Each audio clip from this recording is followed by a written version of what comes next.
Today, folks, a lot of important information we'll be sharing. The United Nations, the World Health Organization, and the World Economic Forum have been pushing for world governance. I mean, how often have we been told that a worldwide pandemic requires a worldwide solution? We've heard it said a worldwide climate emergency must be handled with global governance. We must have worldwide solution to this. I mean, there have been proposals for global taxes and global solutions for all of these problems that impact us around the world here today. This is really nothing new, and I know I've aired this before, but just want to recall for you a public service announcement that we and stations across the country received in the late 1990s. It was John Anderson of the World Federalist Association calling for world government. Here was that 25-second clip.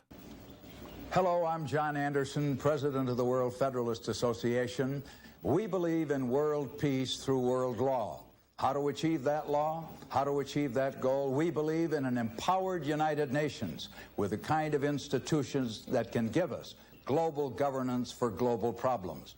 We hope that you'll join us in that effort to help shape a better future for all of us. So, folks, this push, and again, that was from the late 90s, this push for world governance continues. I mean, decades now into it. And a primary proponent of this is none other than Pope Francis, who is calling for global governance, universal vaccines, also recently stressed the brotherhood of Christianity, Judaism, and Islam. Shall I say a one-world religion? Well, joining us with discussion on this topic, as well as some of the technology that's underway, including a new COVID monitoring device that is implantable under the skin, we welcome back Gary Kah. Gary is founder and director of Hope for the World, a former Europe and Middle East trade specialist for Indiana State Government. As we have shared previous on this program, Gary was invited to join the World Constitution and Parliament Association, one of the organizations involved at the forefront of promoting the world government agenda. And during those next several years, he got some pretty detailed documents that demonstrated that this push toward a one-world government was active and rapidly advancing. And, Gary, we are closer than ever before. Good afternoon. We sure are. Jim, it's good to be with you as always. Yeah. Well, Gary, earlier this month, April 2021, Pope Francis had addressed the World Bank and International Monetary Fund at their spring meeting. And in light of COVID-19, he was calling for global governance, also advocated for universal vaccines. And in referencing COVID-19, he declared that the world had been forced to confront a series of grave and interrelated socioeconomic, ecological, and political crises. Could you give us some of the backstory as to what's happening with this issue of the Pope and global governance? Yeah, he's holding more and more meetings at every level, really involving the environment, the new coming global financial system, the vaccines. He's involved in all of these areas now quite openly. He had been involved behind the scenes, but now is more out in the open about it. I've got an article here written on April 8th, coming from Vatican City. Is put out by LifeSite News, which is a Catholic news organization that has really been doing a commendable job in covering some of the Pope's antics here of late. And they say Pope Francis has addressed the World Bank and International Monetary Fund at their spring meeting, calling for global governance in light of COVID-19, strongly advocating for universal vaccines, and bemoaning the ecological debt which is owed to nature itself. So in summary, again, the vaccines, the climate, and the new global financial political scene that is set to unfold and solve all these problems for us. To continue from this article, his letter was delivered via Cardinal Peter Turkson, prefect of the Holy See's Dicastery for Promoting Integral Human Development, to the spring 2021 meeting between the World Bank and the International Monetary Fund, which, as we mentioned, was held earlier this month. Now, dated April 4th, this letter from the Pope mentioned God just once in the final line. Instead, Francis focused on calling for a system of global government which would implement a new societal order upon the world based upon climate change policies and universal vaccination. Now, that's the statement coming from LifeSite News, which has been covering all of this.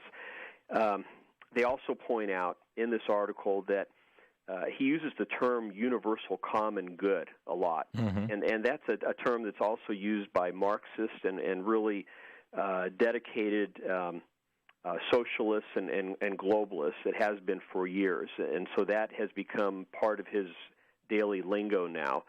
And the Pope said, and I quote, "It is my hope that your discussions will contribute to a model of recovery capable of generating new, more inclusive and sustainable solutions to support the real economy, assisting individuals and communities to achieve their deepest aspirations and the universal common good." And he also says he urged the two financial giants, the IMF and the World Bank, to develop relationships of trust with people and engage in building bridges and envisioning long-term inclusive projects, all for the aim of global government and a new system. So he really drove that point home throughout. Well, so he uses the term universal common good, but flesh that out for us. What does that really mean in practical terms? Well, he couches a lot of this under the guise of climate change. We've all got to get on board and save the earth, and therefore laws need to be implemented where all of us, especially the wealthier nations, give up certain freedoms for the sake of saving the planet, and even pay for programs that would reduce the pollution in the poorer nations. He presents kind of a north versus south picture here, but it all circulates around climate change and this new structure of laws under global governance, coupled with a new global economic system that would help enforce all of this and see it through and restructure. I mean, he openly talks about that, about restructuring the global economic system, which you and I, we've been around long enough, Jim. We remember the perestroika of Mikhail Gorbachev, who also was very close friends with the Pope. And, of course, perestroika means the restructuring. And so this has been in the making for a long time, but they feel comfortable enough to come out in the open with it now because they feel they've got the media locked up, academia, the UN and many global institutions, the entire global green movement. This is all coalescing together, and things are really unfolding at lightning speed. I mean, it's just amazing how quickly this is coming together. Now, when I was hearing you give one of those quotes earlier, you spoke of the Pope using the term ecological debt? Yes, yeah. He tries to present the image that we all owe something to Mother Earth. And by the way, he hardly ever mentions God or Christ. I think he mentioned it one line at the very end in this particular letter, but it almost comes across as a form of earth worship, and we've got to do whatever we can to bow down to Mother Earth and financially and through our actions, and it becomes a borderline religion with him. And of course, with many people, it really is about religion. You know, I mean, we just came through Earth Week, and if people look at how Earth Day, it started with one day, Earth Day, and now it's pretty much a whole week. The people that got that going decades ago spoke of it with religious fervor. It really is a kind of religious holiday for the global green movement. I mean, let's call it what it is, and the Pope is front and center in all of this. Yeah, and I saw also a quote from him saying, "No one is saved alone, and hence their new and creative forms of social, political, and economic participation must be drawn up." And he's talking really, Gary, about doing this on a global basis. Yeah, he is, and if people have any doubt about that, and they're just thinking maybe he's just using terms that sound a lot like other globalists, and he really doesn't know what he's pushing here. He has already signaled how intimate he is with Klaus Schwab, the founder of the World Economic Forum. 4 times now in his 8 years as Pope, he has made a special effort to reach out to the World Economic Forum, allowing even an annual Vatican roundtable at Davos, Switzerland, at the World Economic Forum's annual conference. And so the Vatican actually has a presence at that meeting, at the World Economic Forum. They're part of it. And there's no way you can be part of that and not realize where all of this is going. Mm-hmm. With all the writings of Klaus Schwab, his best-selling books out there, he basically coined the term the global reset, the Great Reset, and more is coming out about that as well. And, in fact, in May, just coming up, they're going to have their big meeting, and we can talk more about that later in the program. But, again, the Pope is involved from the economic standpoint, the climate change standpoint, and also the political side of this, of restructuring the world, pretty much every area, and of course the religious side of it. Yeah, and calling for global unity among all the world's religions. Yeah, which and you have to have. I find that be a world government. And I find that so interesting because it was just a month previous to this, back in March. He was in and he had this interreligious meeting. Now there were no Jewish representatives there, but there indeed were Muslim representatives. And the Pope said this: "Today we Jews, Christians, and Muslims, together with our brothers and sisters of other religions, honor our father Abraham by doing as he did. We look up to heaven and we journey on earth.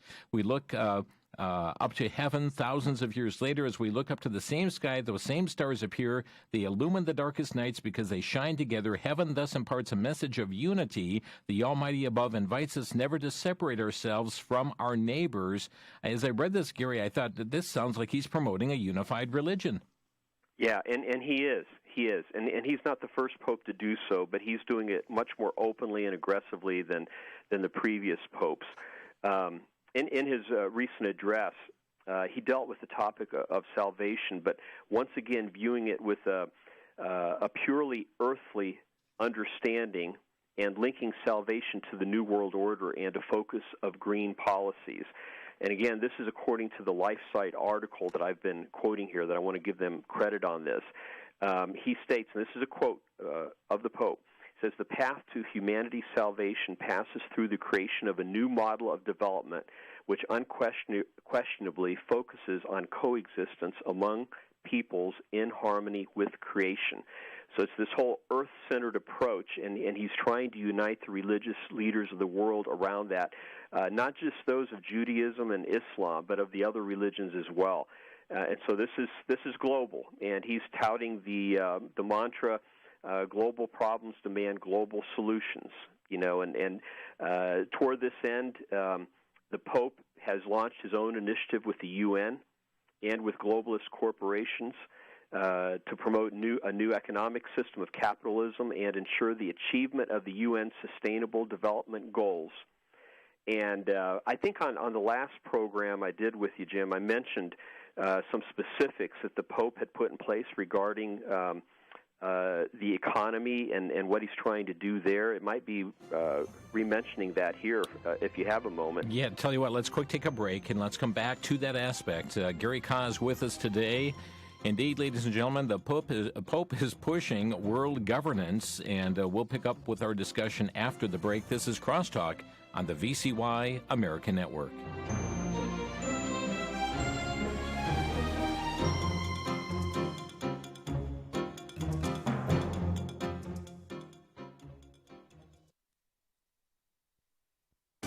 Back to Genesis with Dr. John Morris, popular creation speaker with the Institute for Creation Research. Dr. Morris, I've heard that men have one less rib than women due to the creation of Eve from Adam's rib. Is this correct? No, it's not, Chris. This is an urban legend that's patently untrue. Men and women have the same number of ribs. The number of ribs is controlled by genetics, and this supplies the same number of ribs, even if one is taken out. The same sort of thing happens if one loses a hand in an accident. If he later has children, that child will have hands. Even though this legend has grown up in some circles, the Bible never even gives a hint that this might be true. The Bible is not a legend. It's an accurate record. We best not impose our own legendary biases on the Back to Genesis truth. To learn more about creation, get our free DVD called That's a Fact. Visit our web store at icr.org/store and use the promo code FACT at the checkout when ordering your That's a Fact DVD.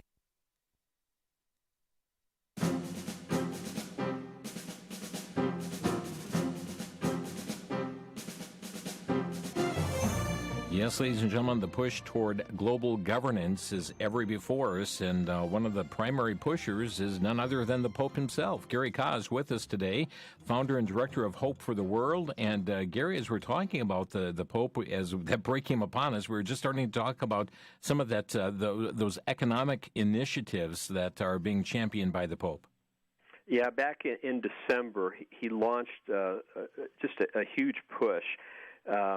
It's called the New Alliance. A new alliance was established. It's actually called the Guardians for Inclusive Capitalism, and it's part of a Council for Inclusive Capitalism with the Vatican. It's a historic new partnership between some of the world's largest investment and business leaders and the Vatican. And that's using their own words. I'm quoting from a Vatican press release here. Some of the other things they say here, I'll just go through this very quickly. The Council is led by a core group of global leaders known as Guardians for Inclusive Capitalism. These leaders represent more than $10.5 trillion in assets under management and companies with over $2.1 trillion of market capitalization and 200 million workers in over 163 countries. Now, I would say that gives this group some significant clout, wouldn't you say? Mm-hmm. And then, speaking to the Guardians, Pope Francis said, and I quote, "An economic system that is fair, trustworthy, and capable of addressing the most profound challenges facing humanity and our planet is urgently needed. You have taken up the challenge by seeking ways to make capitalism become a more inclusive instrument for integral human well-being," end quote. Again, it's this whole idea of the common good. And when you read a little bit behind the lines, you realize this is all about a push for global governance. Lynn Forrester de Rothschild, the founder of the Council and managing partner of Inclusive Capital Partners, states, quote, "This council will follow the warning from Pope Francis to listen to the cry of the earth and the cry of the poor and answer society's demands for a more equitable and sustainable model of growth," end quote. So again, a lot of this being couched under the climate change agenda. And then some of the guardians of the council who belong to this group include the president and CEO of MasterCard, which, by the way, they tie into this at various levels as well. I see MasterCard coming up all over the place in this. Also, the CEO and founder of Salesforce, the executive chairman of DuPont, CEO of Merck and Company, CEO of Johnson & Johnson, chairman and chief executive officer of Visa, chief executive officer of British Petroleum, president of the Rockefeller Foundation, president of the Ford Foundation. I mean, these are heavyweights. Yes. These are powerful people, many of whom, some more than others, have been promoting globalization and world government on their own for years and years. But now they're together in this group backing the Pope. Gary, at the same time, there's been a Archbishop Vigano, who is a former ambassador to the U.S. He literally has been a burr under the saddle of the Pope here, hasn't he?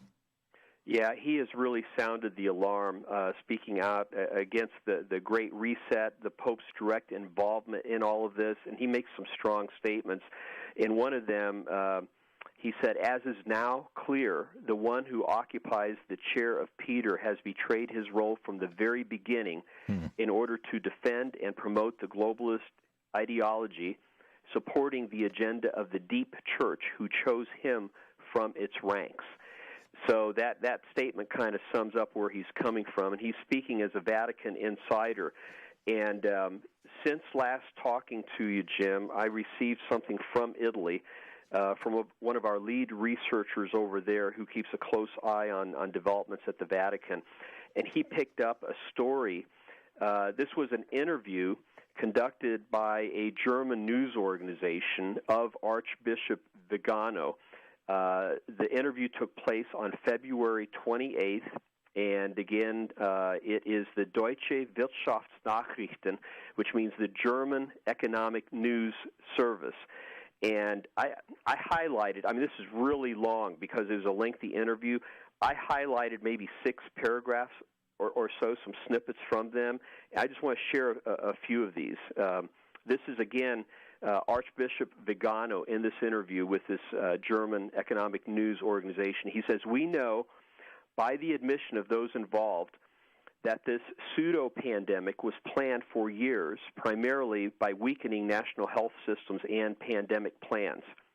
We know that a very specific script was followed that was conceived in order to give the same response in every country and to streamline diagnoses, hospitalizations, treatments, and above all, containment measures and the information being given to citizens on the global level.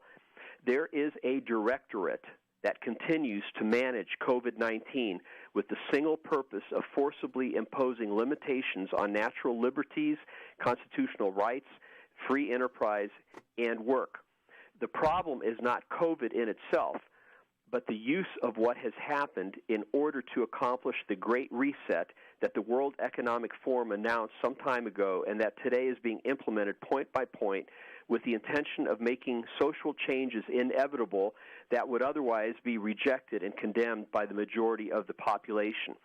The threat of a pandemic was required, presented as devastating by the mainstream media, in order to convince the global population to undergo confinements and lockdowns, that is, real house arrest, the canceling of activities, the suspension of school lessons, and even a ban on worship.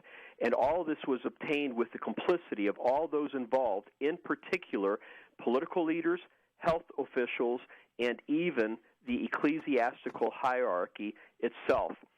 Now listen to this. He goes on, he says, with what, and he's really pointing at the Pope here, and that becomes clear in the interview, throughout the interview. He says, with what severity will they be judged who have knowingly prohibited treatment and prescribed blatantly erroneous protocols in order to obtain a number of deaths that would legitimize social alarm and absurd containment measures? What punishment awaits those who deliberately created the conditions for a global economic and social crisis in order to destroy small and medium-sized enterprises and make multinational corporations grow? Who boycotted or forbade available cures in order to favor the pharmaceutical companies? Who presented gene serums as vaccines, subjecting the population to an experiment with still unknown results and side effects that are certainly more serious than the symptoms of COVID? Who favored the apocalyptic narrative in the seats of Parliament and in the editorial offices of the media, and the highest levels of the Catholic hierarchy, which have been complicit in this grotesque farce? How will they justify themselves before God when they appear in His presence to be judged? And then finally he says, in the Catholic Church, there is a very powerful lobby that usurps the authority of the hierarchy with the same purposes. In substance, both state and church are occupied by an illegitimate power that has their destruction and the establishment of the New World Order as its final goal. And he names them as being the deep state and the deep church, and identifies the current pope as being very much at the center of this. In fact, he makes one final statement about the pope, whose actual name is Jorge Bergoglio. He says, the plan for the establishment of the New World Order cannot fail to give itself a universal religion of Masonic inspiration, at the head of which there must be a religious leader who is ecumenical, poperist, ecological, and progressive. Who would be better suited for this role than Bergoglio? In other words, Pope Francis. Wow. That's just some of this interview. I'm telling you, it's really hard-hitting and to the point, but he's really trying to get the warning out. And he even sent a letter, of course, to President Trump right before the election. And so I'm amazed that this man is still out there. And I think probably the best defense he has right now for himself is the fact that he's appearing on a lot of programs doing these interviews, because people like him that have spoken out like that in the past, they've had things happen to them where they just disappear. So we really need to be praying for this man. I don't totally agree with his theology on some things, but he is really sticking his neck out there trying to warn people of what's coming if this Pope and his cohorts have their way. Well, world governance is where this Pope is headed. Gary, we've got to get to the technology aspect, but one last question here pertaining to the Pope. You mentioned that there's a meeting coming up in May? Yes, the meeting of the Great Reset, wanting to introduce the Great Reset to the world. And so they've been talking about this for over a year now. They nudged it along during their meeting in January. And now in May, this is to be kind of the launching point. And no one knows for sure exactly how this is going to be moving forward publicly, but a lot of emphasis has been placed on the month of May. And then in addition to that, Jim, I just found out a few days ago, the World Economic Forum announced that they are planning a cyber war games meeting for this July, just a couple months from now. And during that time, they will be simulating a major cyber attack on the global supply chain and our economic system. So, you wonder. I mean, the Gates Foundation and the World Economic Forum, they participated in a similar simulation. I call it a dress rehearsal. Yes. For the global pandemic back in October of 2019, and then it just so happened within 2 months, COVID-19 broke out. So you wonder if this cyber war games meeting is, an indicator of what these people have up their sleeves and what we might be expecting maybe later this year or beyond. But that does concern me that they are actually holding a cyber war games meeting and stressing all of that. Again, I think we need to learn from the past, and we've seen how these people work. I personally believe it was not a coincidence that they had their Event 201 meeting in October of 2019, and then within 2 months, COVID-19 broke out. So maybe this upcoming meeting in July is not a coincidence either. Gary Kaz with us today from Hope for the World. Folks, packed with information today on the broadcast, and we're going to be taking a break. And when we come back, I do want to bring up this technology update as well as to what is going on. And they sound like they're not related at all. But folks, if you're familiar with end-time events, you'll find that when they're talking about implantable chips to go under the skin, this new COVID biochip that's implanted under the skin, palm scanners that are going on as well, you're going to find there is an interconnectedness to the very issues that we talk about. Gary, shortly before the break, though, just give us a word about Hope for the World, and I know you've got a newsletter that's available to listeners as well. That's right. Yeah, we have a research publication, a research news journal called Hope for the World Update. It's quarterly. It's usually about 20 pages long, packed with documented information, usually about 10 articles or so coming from some of the world's top researchers. I typically write the lead article on some of the most relevant issues facing us at the moment. And you can subscribe to it online at our website, which is simply garycaw.org, garycaw.org. And I just want to say, when you become a subscriber, you help to support us so that we can keep doing what we're doing. It's not easy. We need your help. We need your prayers as well in order to continue to get this information out there and to be a warning to the body of Christ and to anyone else who is willing to listen. Again, that's Gary Kah, KAH.org. We're going to take this quick break, and when we come back, let's focus in on some of the expanding technology that is going on, and some of this will just blow you away here, folks, as to the developments and what is taking place with technology. Back in a minute. You're listening to the Crosstalk here on the VCY America Network.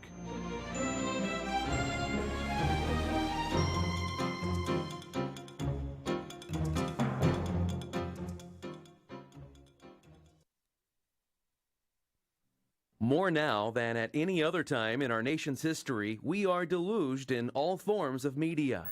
Television, radio, video games, social media, smartphones, iPads, iPods, computers, Blu-ray, and a myriad of other offerings.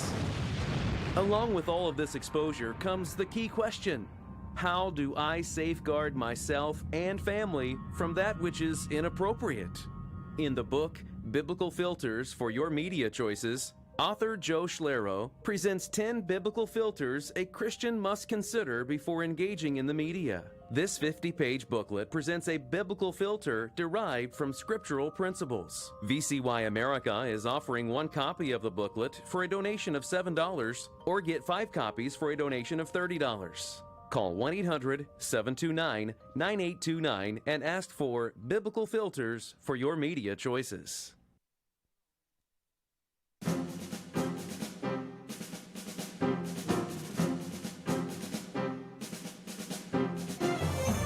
You're listening to Crosstalk on VCY America, and friends, there's a lot of information that's being unpacked during this hour today, and some of you are saying, slow down, you're getting out so much info. If you'd like to obtain a hard copy of this on a CD, all you need to do is contact our switchboard at 800-729-9829. We do make CDs available of Crosstalk programs, our way of saying thank you for your support of $6 or more.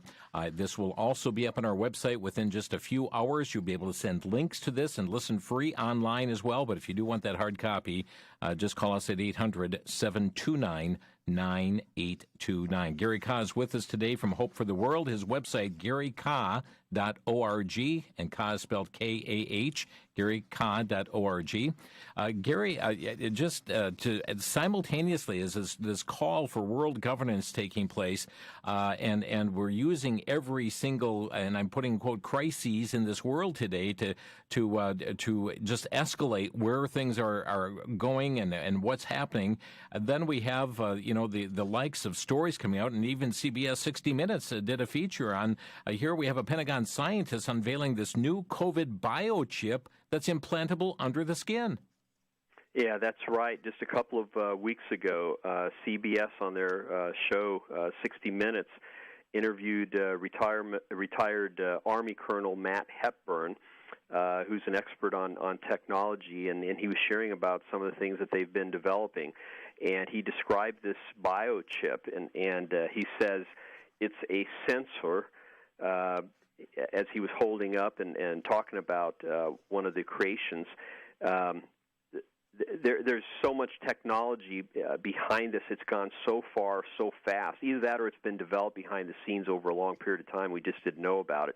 But the news outlet Defense One outlined how an implanted sensor developed by the company Profusa would work. And here's what it says, among other things. American technology company Profusa is awaiting FDA approval of an injectable, permanent under-the-skin biochip sensor made of advanced hydrogel, remember that word, hydrogel, by early next year. The chip is meant to detect COVID infections as soon as the body begins to show symptoms. And so they're at the stage now where they are ready to put chips into people in the name of fighting this pandemic and being able to identify anyone who's coming down with this disease immediately as soon as they show any symptoms. And it's all going to sound good. And some of these people may even have good intentions. But when you look at a lot of this technology overall and look where some of the funding is coming from, it does come together. But I'm getting ahead of myself. Regarding this particular chip, Colonel Matt Hepburn describes it as follows. He says the sensor has two parts. One is a 3-millimeter string of hydrogel, a material whose network of polymer chains is used in some contact lenses and other implants. Inserted under the skin with a syringe, the string includes a specially engineered molecule that sends a fluorescent signal outside of the body when the body begins to fight an infection. He goes on, he says, the other part is an electronic component attached to the skin. It sends light through the skin, detects the fluorescent signal, and generates another signal that the wearer can send to a doctor, website, etc. It's like a blood lab on the skin that can pick up the body's response to illness before the presence of other symptoms like coughing. End quote. So you just wonder how long it'll be before, they'll want everybody to have one of these on them. So that you can be monitored 24/7 in the name of health. And then what happens to those people who resist this? Are they going to be condemned as being a risk to their neighbors around them because they don't participate in some of these health initiatives? But for right now, this is being experimented with in the military. So let's keep an eye on that. Yes. But it's just around the corner. And they talk about, like sailors out on a ship, they'll be able to monitor them. But I found it also interesting, Gary, he said, it's not some dreaded government microchip to track your every move, but a tissue-like gel engineered to continuously test your blood, like a check engine light. Don't worry about this. It's not going to track you. It's just going to there's going to be a check engine light. Where does that light appear? I mean, who gets the signal? Well, and they were talking about how you can check, transfer this through the Internet, and we also know that other technologies that have already been developed that when you pass a smartphone over a substance, an implanted chip or gel under the skin of your hand, let's say, with a certain app, the phone can read that and determine certain things about your health status. And so that's coming together as well. I know I mentioned that on previous programs. It's one of those technologies is called the quantum dot technology that puts basically an invisible tattoo type of thing that it shoots into you that can only be then seen by a special app. And then you have this actual biochip being spoken of that is along the same lines. And then in Seattle, this just came out this week on April 21st. Amazon is bringing a palm scanning payment system to Whole Foods stores, and they're going to begin rolling this out in Seattle. And just a couple of statements here. And this is going to get people used to using their hand to buy or sell with. So this gets really close to what the Bible warns about in Revelation chapter 13 and 14. Just a quote here. Amazon One, which debuted in September, that's the name of this scanning program, and is currently in use at about a dozen Amazon physical stores, allows shoppers to pay for items by placing their palm over a scanning device.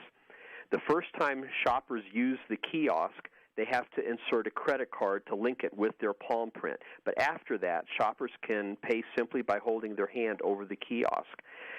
Amazon will initially roll out Amazon One at the Whole Foods in Seattle's Capitol Hill neighborhood, not far from the company's headquarters, before launching the system at 7 Seattle area Whole Foods in the coming months. And by the way, Amazon acquired that grocery chain, Whole Foods, in 2017 for more than $13 billion, which I was previously not aware of. So, again, Amazon is using Whole Foods to roll out this technology. And by itself, it seems harmless enough, but taken together with all the other trends globally and how so many of these power players fit together and go to the same World Economic Forum meetings and so forth, promoting world government, we would just have to be completely ignorant and undiscerning not to see where all of this is headed. By the way, the article I just quoted from Annie Palmer wrote that, and it's called "Amazon is Bringing Palm Scanning Payment System to Whole Foods Stores." So people can look that up online and read it more at length. By the way, Amazon says thousands of people have signed up to use it at Amazon stores. It's as if people are waiting in line to be part of this. Yeah, and more to come. More to come. Yeah. Gary Kaz, our guest here today on Crosstalk. Our phone number, 800-733-9829. If you have a question you'd like to ask of Gary today or a brief comment, 800-733-9829. And Gary, even going back to this microchip, this implantable microchip, a subdermal microchip, the report that it's General Electric that's been awarded this grant by the government in order to fund this development project for this. They're calling it for novel, non-traditional approaches to identify the current SARS-CoV-2 virus. So General Electric getting into this through, it appears to be a 2-year contract that got underway December 21st. Yeah, if you add it all up, there are billions of dollars going into this technology now. And it's not even so much the technology anymore. It has as much to do with how to roll out this technology, because the technology is there. It exists. And they're trying to figure out how can we make this palatable to the public in a way that they'll buy into it and accept it. And ultimately, this technology will be used to control people. I mean, we're giving up more and more of our freedoms and privacy, and everything goes into, a data bank, and that information, we're always assured that it's going to be private, but it never is. It always ends up being accessed somehow by organizations that shouldn't have the information. And here I've got another article. This was from a few months ago, written by Tyler Durden. It said testing will begin in Africa for biometric ID, vaccine records, and payment systems. All those things are being merged together technologically with one type of program. And just a couple of quick quotes here. It says testing will soon begin in poverty-stricken parts of Africa for a biometric ID, which will also be your payment system and vaccine record. There you go. The biometric digital identity platform that evolves just as you evolve, quote unquote, is backed by none other than the Bill Gates-backed Gavi Vaccine Alliance, MasterCard, and the artificial intelligence-powered identity authentication company called Trust Stamp. Remember that name. It goes on to say, the program, which was first launched in late 2018, will see Trust Stamp's digital identity platform integrated into the Gavi MasterCard Wellness Pass, a digital vaccination record and identity system that is also linked to MasterCard's click-to-play system that is powered by its AI and machine learning technology called NuData, spelled N-U-D-A-T-A. MasterCard, in addition to professing its commitment to promoting centralized record-keeping of childhood immunization, also describes itself as a leader toward a, quote, world beyond cash, end quote. And its partnership with Gavi marks a novel approach towards linking a biometric digital identity system, vaccination records, and a payment system into a single cohesive platform, end quote. So if you're thinking, this is just all about health and vaccines and so forth, no, that's what's being used as the excuse. The plans are far bigger than that, and the Gates Foundation is funding so much of this on all these different fronts, along with the Rockefeller Foundation and other groups. And like I said, billions of dollars are being thrown around using this push for vaccination really as a way to begin to control people very tightly, including the financial side of it, and in the name of bringing about global governance, as we spoke of earlier in the program with the Pope's involvement, calling for all of this. And then one other thing, I guess this would be the best place to bring it up if I have time. Moderna, on their website, of course, Moderna was the second company to come out with an mRNA vaccine. Under the subheading, Our Operating System, they state this, and I pull this directly from their website. This is a direct quote. It says, recognizing the broad potential of mRNA science, we set out to create an mRNA technology platform that functions very much like an operating system on a computer. It is designed so that it can plug and play interchangeably with different programs.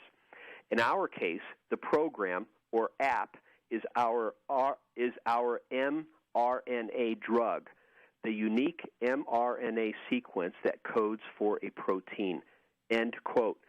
So my question, Jim, is if this is the case, if basically this is like an app or a program that's being placed in people, what are they going to do with this in the future? If this is a platform, that means they're going to build on that platform. Yeah, an operating system. An operating system, yeah. And so I personally believe that these mRNA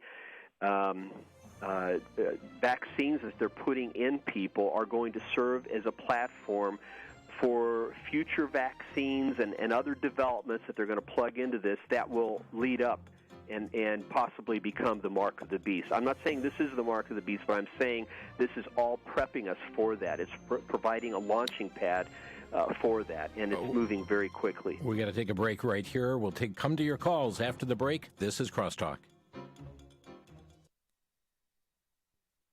For the Worldview Report, I'm Brandon House. Our website is worldviewreport.com.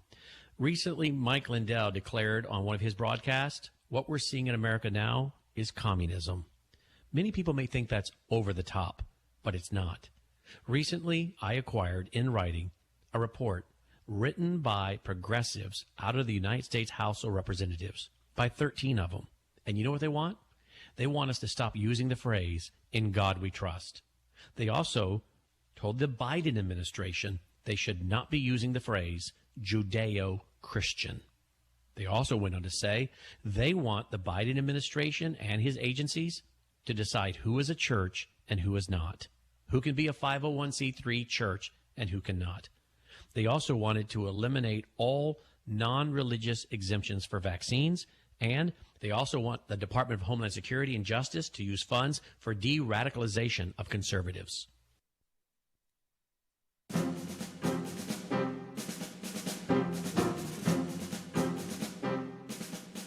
Today is truly one of those days we could use an extra hour. Gary Kah is with us today. Pope pushes world governance, and we're also talking about this advancing technology as well. And by the way, Gary's website, GaryKah.org, K-A-H, GaryKah.org.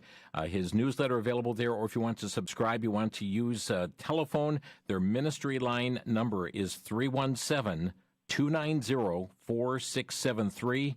317-290-4673. Let's go to Monroe, Wisconsin. Mark, you're on the air. Yeah, my question is this. Whether John Kerry has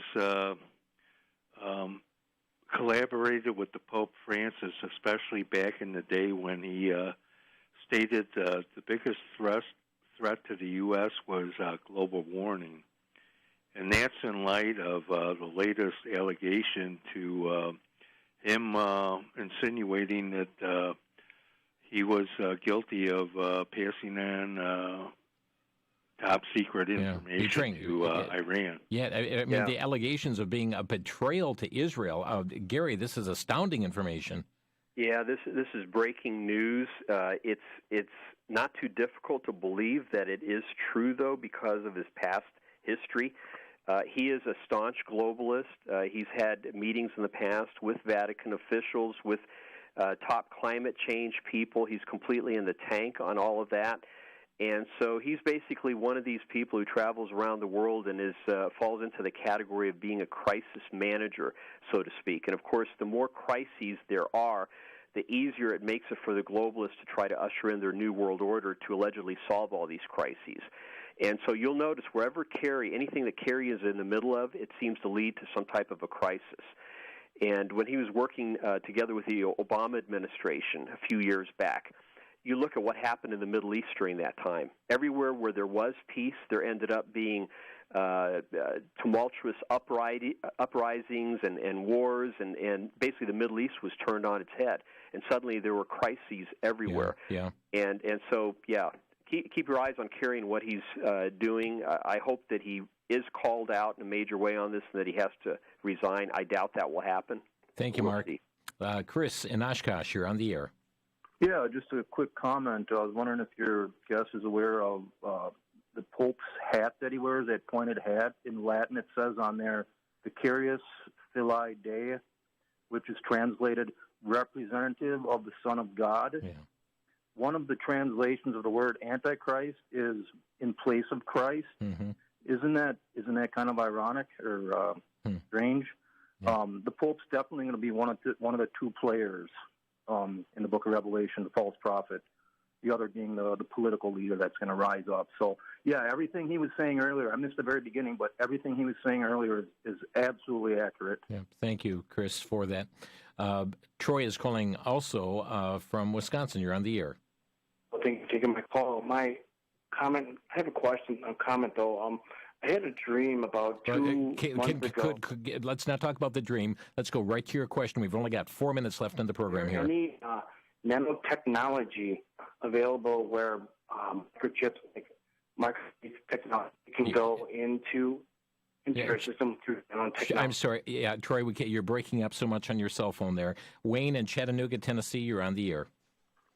Oh, yeah, mine's pertaining to the previous question about Antichrist, that, Revelation 17:17 says that God puts it in the heart of world leaders to accomplish his will, and Antichrist is not the cause of evil, but he's merely the fruit of evil that's been rising up. And these world leaders now are a group of men, but won't it be handed over to a single leader through some great crisis, such as the rapture?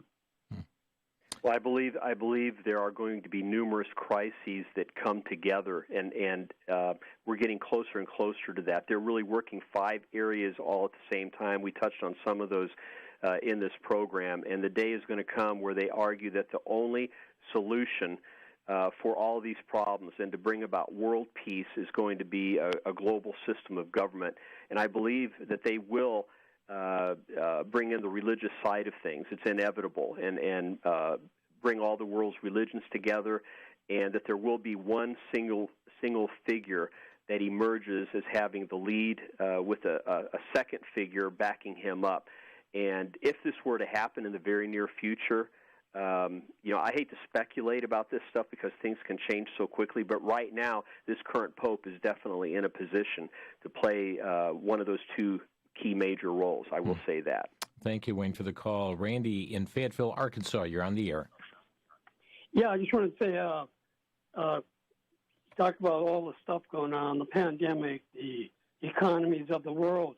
How about the rioting and the so-called police brutality that we've been reported lately, and the Asian American insults? Is this all part of the plan by these elites? Chaos and Gary, what we've got a pulling, and the actually all this diversity we talk about, we are causing greater division ever before. Is all this division that we're seeing on so many different fronts, is that all playing into this as well? You better believe it. Yeah, this broader social justice movement with Antifa and BLM and some of these organizations involved, the founders of which are strong socialists and globalists pushing the world government agenda. Everything that we've seen happen over the last year has actually brought more division and more racial tension than bringing people closer together. And I think in the short term, they see that as being necessary, again, to create crisis in this area so that they can then come in with their solution, which always takes us further down the path towards socialism and world government in the name of world peace and world unity. You see, if everything was going fine in the world, Jim, there would be no reason for major changes, for people to embrace these major changes. So you have to have this acceleration of all these problems to where they reach a crisis point, so that then the devil can introduce his plan and move forward with that agenda. But the good news, I know we're running out of time here, the hope lies in the fact that our eternity is secure through Jesus, our Messiah, because he bore our sins on the cross. He paid the penalty for our sins in full. So we have to repent, believe, put our trust in Jesus, and follow him. And if we do that, becoming one of his disciples, he promises to stay with us no matter what happens in this world.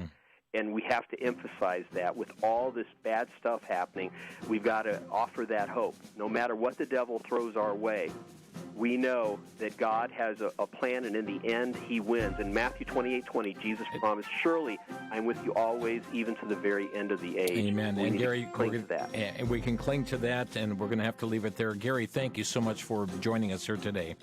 You bet. Thank you, Jim. And folks, take the information you've shared, and I so appreciate the hope that Gary left us with here today. Share this information with others. Thanks for listening. You've been listening to Crosstalk via satellite and the internet from VCY America.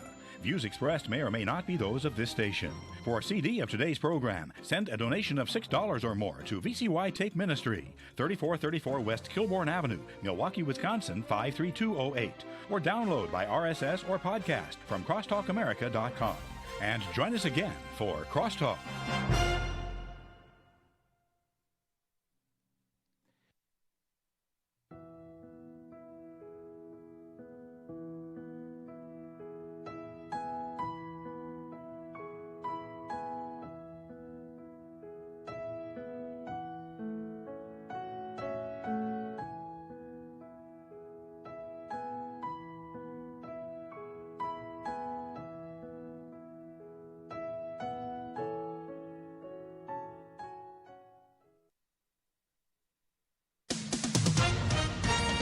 With SRN News, I'm John Scott.